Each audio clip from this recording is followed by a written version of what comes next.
ARTEMIS, welcome to the moon.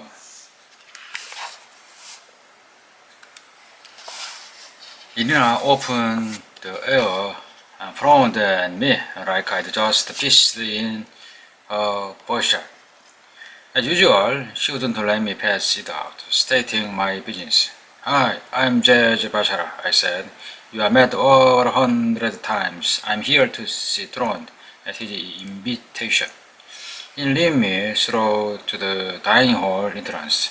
The smell of delicious food hung in the air. Something meaty, I thought.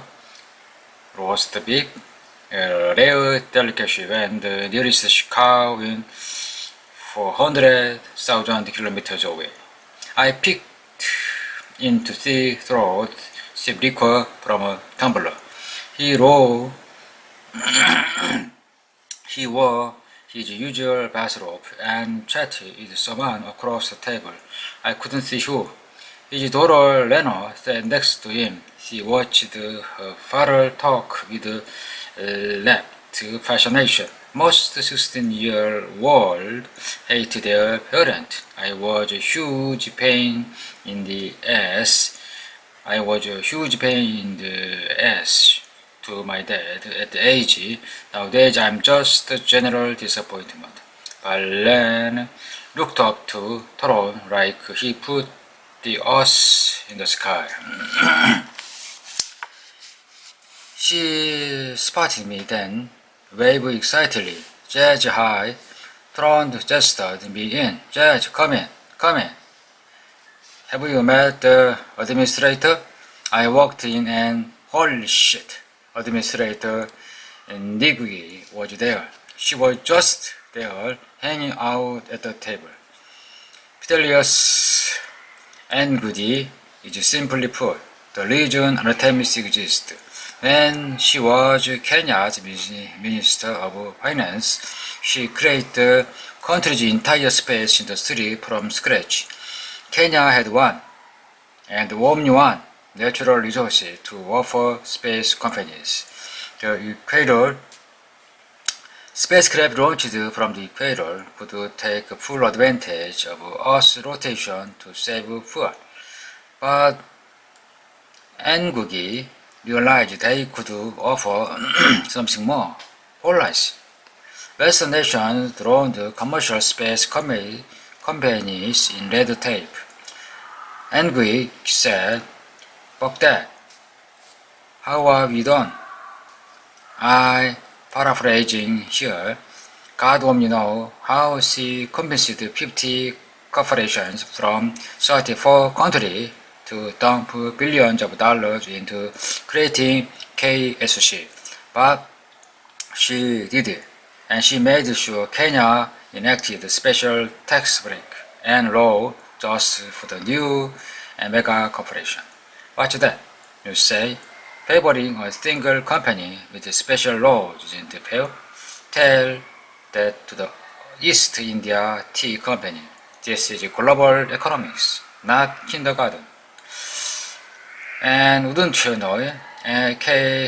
KSC had to pick someone to run ARTEMIS for them. They picked Fidelis and Ngugi. That's how shit gets done. She pulled money out of nowhere, created a huge industry in a formerly third world country, and landed herself a job as ruler of the moon. She had run ARTEMIS for over 20 years. Bush, I said elegantly. Sha. I know lah, said Rene. Ngugi's traditional diffuk headscarf counterpointed her modern western style dress. She stood politely, walked toward me and said, "Hello dear." Her suavely accented English rolled so smoothly off her tongues. I wanted to adopt her as my grandma right then and there. Jasmine, I stammered. I'm Jasmine Basara. I know, she said. What? She smiled. You have met before. I hired your father install the emergency air shelter in my home.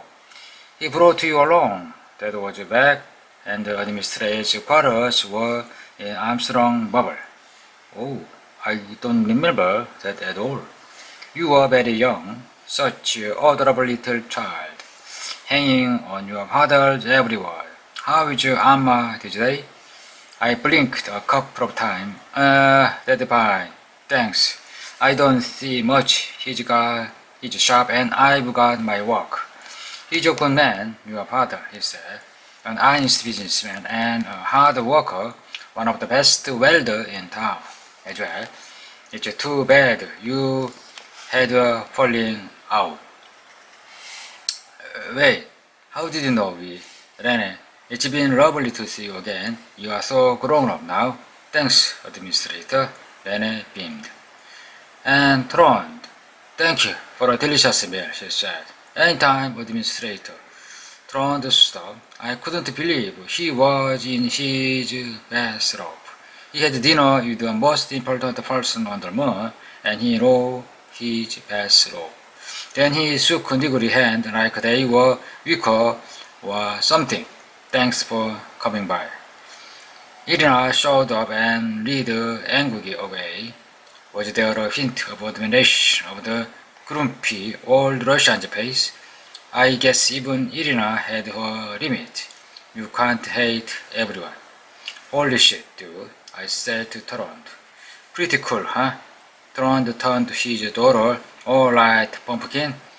Time for you to skedaddle. Judge and I have business to discuss.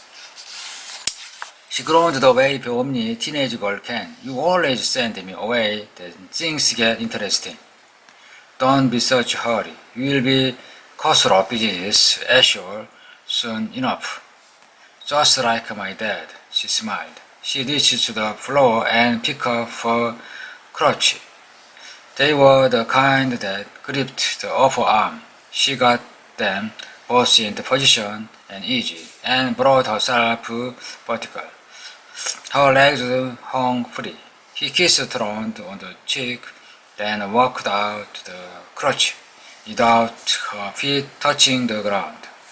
The car accident was killed. Her mother had paralyzed Lene for life. Trond had money comes out his ass, but nothing could buy back his daughter's ability to walk. Or could it? On Earth, Lene was confined to a wheelchair, but on the moon, she could easily move around on crutches. So he hired VPs to manage most of his companies and relocated ARTEMIS, and just like that, Lambics could walk again. Bye, Judge, he said on her way out. Bye, kiddo. Trond swallowed in his drink. Have a seat. The dining table was huge, so I picked a chair a couple of spaces away from Trond. What's in the glass? Scotch. Want some? Maybe a taste, I said. I slid the glass across to me. I took a sip. Oh yeah, I said. That's better. Didn't know you were a Scotch gal, he said. Not normally, but I had an awful approximation of it earlier today, so I needed a reminder of what it's supposed to be like. I offered a tumbler back. Keep it. He went to the liquor credenza, poured a second glass, and returned to his seat. So, why was the administrator here? I asked. He put his feet up on the table and leaned back to his chair. I'm holding to buy Sanchez aluminum, and I want her blessing. She's fine with it. Why would you want aluminum company? Because I like building business. I print theatrically. It's my thing. But aluminum, I mean, isn't that sort of blah? I get the impression it's struggling as an industry. It is, said Trond. Not like the old days. and aluminum was king, which verbally required 40,000 tons of aluminum to build. But now the population has plateaued and you are not making new bubbles anymore. Frankly, they would have gone out of business long ago if it weren't for their aluminum monopropellant fuel production, and even that barely turned a profit. Seems like you miss the gravy train. What gets you now? I think I can make a huge profitable again. How? None of your business. I held up my hand. Sheesh. Touch. Fine. You want to make aluminum. Why not start your own company? He snorted. If only it were that easy, it's impossible to compete with Sanchez. Literally impossible. What do you know about aluminum production? Pretty much nothing, I said. I settled back in my chair. Don't seem to Charlie tonight. Best to let him get it out of his system. And hey, as long as he talked, I got good booze. First, they collect at anosite. Anosite ore. That's easy. All they have to do is pick up the right rocks. They have automated harvesters running day and night. Then they smelt the ore with a chemical and electrolysis process that take a shitload of electricity. And I do mean a shitload. Sanchez Aluminum use 80% of a city reactor's output. 80%? I'd never thought about it before, but 27 megawatt nuclear reactors was a bit much for a city of 2,000 people.